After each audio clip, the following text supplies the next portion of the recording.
Doctor BR Ambedkar Konaseema జిల్లా ముమ్మడివరం నియోజకవర్గం నిత్య కళ్యాణ పచ్చతోరణంతో విరాజిల్లుతున్న ఐపోలవరం మండలం మురమల్ల శ్రీ భద్రకాళి సమేత శ్రీ వీరేశ్వర స్వామివారి ఆలయ నూతన ధర్మకర్త మండలి సభ్యుల ప్రమాణ స్వీకారం. ధర్మకర్త మండలి అధ్యక్షులుగా దాట్ల రామకృష్ణంరాజు, సభ్యులుగా పెద్దింటి మారుతి శ్రీవాణి, పెన్మత్స రామరాజు, సవటపల్లి నాగేంద్రరావు, కర్రీ చంద్రశేఖర్, విత్తనాల సత్యనారాయణ, గంగుల జయలక్ష్మి, గొల్లవిల్లి సునీత, పాటి సీతామహాలక్ష్మి, మద్దాల వెంకటేశ్వరరావు, ఎక్సెఫిషియోగా శ్రీ పేటేటి వీర వెంకట సుబ్బారావులు ప్రమాణం చేయించిన అసిస్టెంట్ కమిషనర్ వి సత్యనారాయణ, ముఖ్య అతిథిగా పాల్గొన్న ప్రభుత్వ విప్ ముమ్మిడివరం ఎమ్మెల్యే దాట్ల సుబ్బరాజు. ఈ సందర్భంగా ఎమ్మెల్యే దాట్ల సుబ్బరాజు మాట్లాడుతూ నూతన ఆలయ నిర్మాణానికి గతంలో దివంగత స్పీకర్ జీఎంసీ బాలయోగి సూచన మేరకు ముఖ్యమంత్రి దృష్టికి ఎండోమెంట్స్ డిపార్ట్మెంట్కి ప్రతిపాదనలు పంపించడం జరిగిందన్నారు. టీడీపీ రాష్ట్ర నాయకులు నడింపల్లి సుబ్బరాజు, నాగిడి నాగేశ్వరరావు, చెల్లి అశోక్, గుత్తల సాయి, కాకర్లపూడి రాజేష్, సాగిరాజు, సూరిబాబురాజు అధిక సంఖ్యలో పాల్గొన్న కూటమి పార్టీల నాయకులు, కార్యకర్తలు. రెండో విడత కూడా 4 కోట్లు ఇవ్వాలని చెప్పాను. తప్పకుండా నువ్వు ముందు శంకుస్థాపన చేయి, నేను తర్వాత చూసుకుంటానని చెప్పారు. అదే కాకుండా పెద్ద ఎత్తున దాతల సహకారం కూడా మనకి అవసరం ఉంటుంది. దాతృత్వం వాళ్ళు చాలామంది ఉంటారు. ఏదైతే మన నాగ్ గారు ఉన్నారో, మన వీరేశ్వర స్వామి లింగానికి మరి నాగాభరణం అని చెప్పి బంగారంతో నాగాభరణం చేసి మన వీరేశ్వర స్వామికి ఇచ్చారు. దాని గురించి డోనర్స్ కింద ఆయనకి డైరెక్ట్గా ఇచ్చాం. ఇటువంటి వ్యక్తులు చాలామంది చాలా చేయడానికి మనకు ముందుకు వస్తారు. మన వీరేశ్వర స్వామి అంటే చాలా ప్రసిద్ధిగాంచిన దేవాలయం కాబట్టి మరి అటువంటి దేవాలయానికి మీరు ధర్మకర్తలుగా ఉండటం చాలా అదృష్టం. అది కూడా మన లక్ష్మణరావు చెప్పినట్టుగా ఈ రీకన్స్ట్రక్షన్ టైంలో ఉన్నది మీ జీవితకాలం గుర్తుంటుంది. మరి మీ టైం అంతా కూడా పూర్తిగా ఎక్కువ ఇక్కడ మన ఏదైతే అర్చకులు మన డిపార్ట్మెంట్ని అందరినీ కోఆర్డినేట్ చేసుకుని ఈ దేవాలయాన్ని మరింత ముందుకు తీసుకెళ్ళడానికి ఒక మంచి దేవాలయంగా చేయడానికి మా పూర్తి సహాయ సహకారాలు ఇస్తాం కాబట్టి మరింత ముందుకు తీసుకెళ్ళాలి. మరి అదేవిధంగా మళ్ళీ ఈరోజు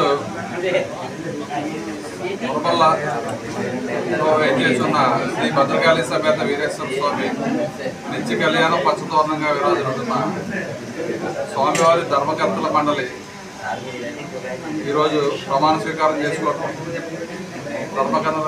ధర్మకర్తల మండలి అధ్యక్షులుగా దాట్ల రామకృష్ణరాజు గారిని చైర్మన్గా, శ్రీమతి పెద్దింటి మారుతి శ్రీవాణి గారిని మెంబర్గా, పెన్మత్స రామరాజు గారు ధర్మకర్తగా, సవటపల్లి నాగేంద్రరావు గారు ధర్మకర్తగా, కర్రీ చంద్రశేఖర్ గారు ధర్మకర్తగా, విత్తనాల సత్యనారాయణ గారు ధర్మకర్తగా, శ్రీమతి గంగుల జయలక్ష్మి గారు ధర్మకర్తగా, శ్రీమతి గొల్లవిల్లి సునీత ధర్మకర్తగా, శ్రీమతి పాటి సీతామహాలక్ష్మి గారు ధర్మకర్తగా, శ్రీ మద్దాల వెంకటేశ్వరరావు గారు ధర్మకర్తగా, శ్రీ పేటేటి వీర వెంకట సుబ్బారావు గారు ఎక్స్-అఫీషియో నెంబర్గా ఈరోజు ప్రమాణ స్వీకారం చేసి మరి ఈ కార్యక్రమం ఏర్పాటు చేయడం అనేది.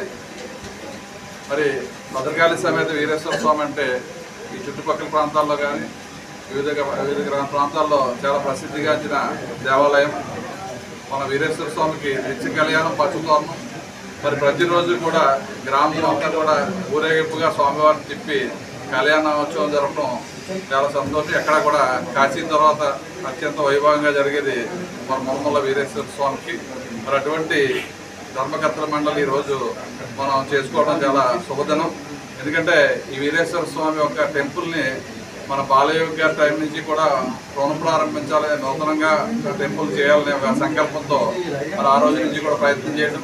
2014లో నేను ఎమ్మెల్యేగా ఉండగా కూడా మరి ఆ రోజు మాణిక్యాలరావు గారు ఎండోమెంట్ ప్రిన్సిపల్గా ఆయన కూడా తీసుకొచ్చి అసిస్టెంట్ కమిషనర్ గారిని కూడా తీసుకొచ్చి మరి టెంపుల్ రాతి కట్టాలని చెప్పి ఆ రోజు కూడా ట్రై చేశాం. మరి చివరికి కూటమి ప్రభుత్వం వచ్చిన తర్వాత గౌరవ చంద్రబాబు నాయుడు గారు మన ఎండోమెంట్ మినిస్టర్ ఆన రామనారాయణ రెడ్డి గారికి సుమారు 5.5 కోట్ల ప్రతిపాదనలో మరి పంపితే 4 కోట్ల రూపాయలు మొదటి దశగా మరి శాంక్షన్ ఇచ్చారు.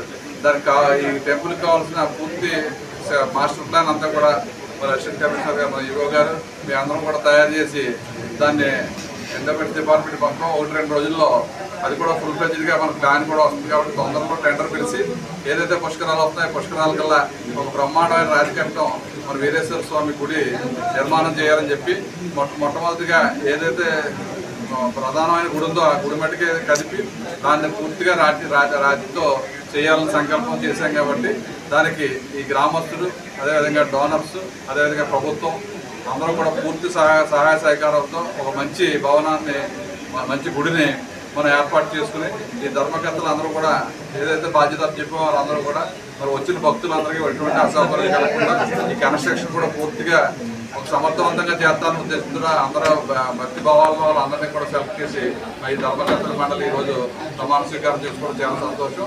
ఈ ఏదైతే ధర్మకర్తల మండలి ఉన్నారో రామకృష్ణరాజు గారికి, బోర్డు సభ్యులందరికీ కూడా శుభాకాంక్షలు తెలియజేసుకుంటూ మన స్వామివారి వీరేశ్వర స్వామి వారి చరిత్ర అంతా కూడా మన బ్రాహ్మణులందరూ కూడా బ్రహ్మాండంగా మీటింగ్లో చెప్పారు.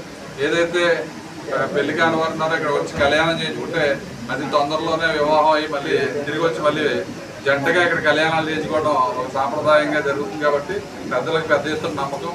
మరి అదేవిధంగా మన గ్రామానికి రావడానికి మన మురమల్ల సెంటర్ నుంచి గుడి దాకా కూడా బ్రహ్మాండమైన రహదారి మనం ఏర్పాటు చేసుకున్నాం.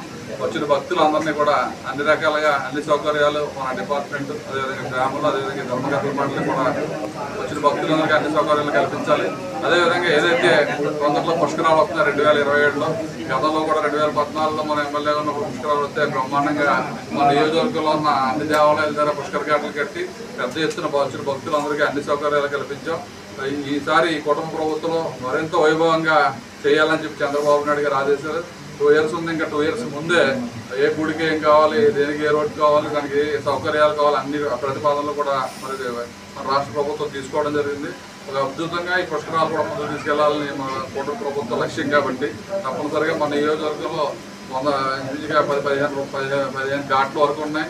ప్రసిద్ధమైన దేవాలయాలు మన వీరేశ్వర స్వామి, కొండలేశ్వర స్వామి, అదేవిధంగా సత్తమ్మ తల్లి, అలా అనేక దేవాలయాలు నడవపిల్లిలో కానీ మరి అన్ని దేవాలయాలు కూడా బ్రహ్మాండంగా చేసుకుని ఈ పుష్కరాలు కూడా విజయవంతం చేయాలి. మరి ఈరోజు ఈ ధర్మకర్తల మండలి ప్రమాణ స్వీకారం చేసిన వాళ్ళందరికీ మరొకసారి శుభాకాంక్షలు తెలియజేసుకుంటున్నాను.